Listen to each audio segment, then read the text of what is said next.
We're going to have to seal up those borders, and we're going to have to let people come into our country. We want people to come back in, but we have to let them come back in, but they have to come in legally. They have to come in legally.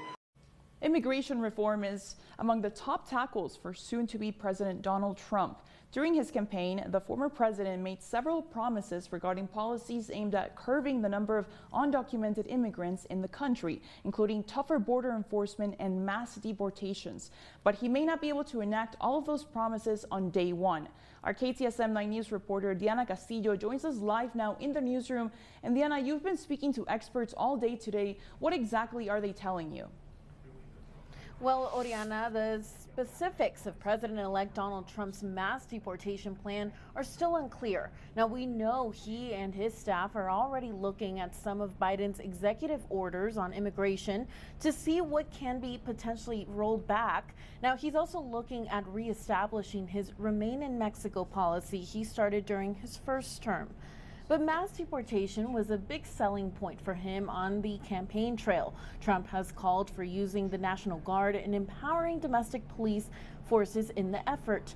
Now, experts tell us this could directly impact millions of people, including those lacking legal immigration status, as well as children born in the U.S. However, the process to remove people already living in the country would be lengthy, with federal officials having to investigate claims, request warrants from immigration judges, and extensive court hearings. But on day one, sources close to the matter say he may start with people who have committed crimes. His administration could also look at migrants already flagged for removal at the border. Those are people that are being held in CBP facilities that may have already been flagged for removal. Those could be folks that don't have an asylum claim but have approached the U.S.-Mexico border. So there's a cluster of immigrants that could, in fact, probably be deported within 48 hours or so at the start of the administration. But I think for the scale and the scope of what the president-elect has been talking about, I think that's going to take a lot longer.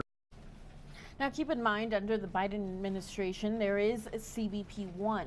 It's an app where migrants arriving at the U.S.-Mexico border seeking asylum can pre-schedule appointments for processing and maintain guaranteed asylum eligibility. Now, it's unclear if that would also remain. Now, as we are reporting, nothing is set in stone right now, but coming up at 10, we hear from migrants who are using CBP-1 and why they say they are worried come January. Oriana?